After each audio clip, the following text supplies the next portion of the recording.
प्रेरणादायी व शुभ जीवन जगण्यासाठी माझे चॅनल सरळ जीवनधारा सबस्क्राईब करा. आज मी आपण 11 एप्रिल म्हणजे महात्मा ज्योतिबा फुले यांची 199वी जयंती, त्यानिमित्त मी आपणापुढे त्यांच्याविषयी लहानपणी मोठा घास घेऊन त्यांच्या अल्पशा कार्य आपणापुढे सादर करणार आहे. ते पहा. आता त्यांचा जन्म सातारा जिल्ह्यात कुटवण 11 एप्रिल 1827 मध्ये झाला.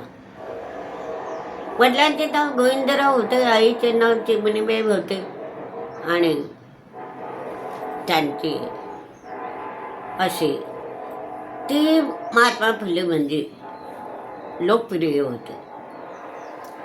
महात्मा फुले नावानेच ते लोकप्रिय होते. हे महाराष्ट्रातील एक सामाजिक कार्यकर्ते, विचारवंत आणि जाती विरोधी समाज सुधारक आणि लेखक होते. सामाजिक प्रबोधन, अस्पृश्यता, जाती व्यवस्थेचे निर्मूलन आणि स्त्रियांना, मागास जातीच्या लोकांना शिक्षण देण्याचे कार्य त्यांनी केले.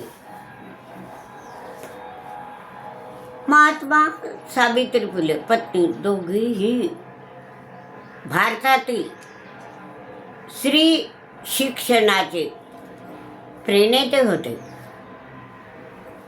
1848 मध्ये पुण्यात तात्यासाहेब भिडे यांच्या वाड्यात मुलींची शाळा सुरू केली आणि पहिली शाळा महाराष्ट्रातील सामाजिक सुधारणा चळवळीतील एक महत्त्वाची व्यक्ती म्हणून महात्मा फुले यांची ओळख आहे. सामाजिक सुधारणाच्या चळवळीत आणि 1888 मध्ये त्यांनी महाराष्ट्रीयन सामाजिक कार्यकर्ते विठ्ठलराव कृष्णाजी वंडेकर यांनी सन्माननीय महात्मा ही पदवी मुंबईला प्रदान केली. आता शेतकऱ्यांचा आसूड हा महात्मा फुलेचा प्रसिद्ध ग्रंथ आहे. त्यांना शेतकऱ्यांची सुद्धा खूप तळमळ होती. शेतकऱ्यांचे प्रश्नसुद्धा त्यांच्या मनामध्ये सडत होते. तर त्या शेतकऱ्यांचा आसूड हा महात्मा फुलेचा ग्रंथसुद्धा प्रसिद्ध आहे. आणि जातीभेद, अनिष्ट प्रथा, उच्चवर्गीयाची मक्तेदारी या विरुद्धची प्रतिक्रिया महात्मा फुलेच्या साहित्यातून म्हटलेली आहे. आता त्या काळच्या समाजाला प्रबोधनाची आणि सामाजिक वाट दाखवण्यासाठी त्यांनी लिहिलेले ग्रंथ मार्गदर्शक आणि प्रेरणादायी आहे. की त्यावेळचा समाज तर प्रबोधन, सामाजिक परिवर्तनाची वाट दाखवण्याचं काम त्यांनी लिहिलेले ग्रंथ यामध्ये मार्गदर्शक आणि प्रेरणादायी ठरले. समताधिष्ठित समाजाच्या निर्मितीमध्ये महात्मा फुलेंचे मोलाचे योगदान आहे. समताधिष्ठित समाजाच्या निर्मितीमध्ये महात्मा फुलेचे मोलाचे योगदान आहे. आता त्यांचे शिक्षण कार्य म्हणजे समाजाला प्रेरणादायी. आता महात्मा फुले यांचे शिक्षणाचे महत्त्व पटवून देणाऱ्या 4 ओळी मी आपणापुढे सादर करते. प्रसिद्ध आहे त्या 4 ओळी.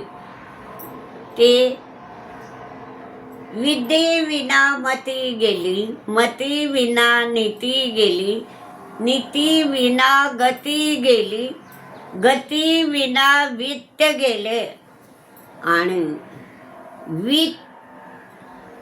वित्त विना शूद्र खचले. इतके अनर्थ एका अविद्येने केले. तर अशा प्रकारे बहुजन समाजातील अज्ञान, दारिद्र्य आणि समाजातील जातीभेद पाहून सामाजिक परिस्थिती सुधारण्यासाठी महात्मा फुलेंनी अतोनात प्रयत्न केले आणि स्त्री शिक्षणाची प्रेरणा देणारी त्यांची मावस बहीण सगुणाबाई क्षीरसागर, तिने स्त्रियांनी शिकायला पाहिजे.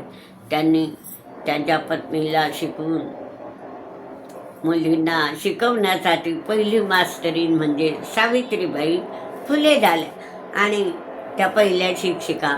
स्वतः मुलींना शिक्षणाचे धडे देणे, स्वतः मुलींना ते शिक्षणाचे धडे दिले.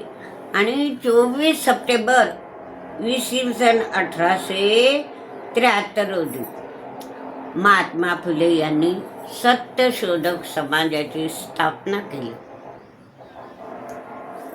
24 सप्टेंबर 1873 रोजी महात्मा फुलेंनी सत्यशोधक समाजाची स्थापना केली. आता महात्मा फुलेंनी सत्य धर्माचा जो बोध केला तो वाचला तर ज्योतिरावांना, आपला आवाका किती मोठा होता ज्योतिरावांचा. आपण जर सत्य धर्माचा बोध केला आणि तो वाचला तर ज्योतिरावांचा आवाका किती मोठा होता हे आपल्याला कळेल. तर सर्व साक्षी जगतपती त्याला असे हे सर्व साक्षी जगतपती त्याला नकोच मध्यस्थी, सर्व साक्षी जगतपती त्याला नकोच मध्यस्थी. आणि हे समाजाचे घोषवाक्य. मुलं बाळं नसताना देशासाठी फुले दाम्पत्य पिढ्यानं पिढ्या परिवर्तनाचा दीप स्तंभ बनले. ज्योतिराव फुले यांचे अशी परिवर्तनाचा धोन दीपस्तंभ बनले पिढ्याना पिढ्या. तर अशा या ज्योतिराव फुले यांच्या 199व्या जयंतीनिमित्त माझ्याकडून माझे त्यांना कोटी कोटी प्रणाम. महात्मा फुलेंना कोटी कोटी प्रणाम. आणि त्यांच्या स्त्री शिक्षणामुळे आज मी हा व्हिडिओ आपणापुढे सादर करीत आहे की स्त्रिया शिकल्या तर त्यासुद्धा किती पुढे जातात आणि देशाच्या उन्नतीत स्त्री शिक्षणाची भर पडते. तर हा व्हिडिओ महात्मा फुले जयंतीनिमित्त मी आपणापुढे सादर केला आहे. अवश्य पहा आणि लाईक व शेअर करा.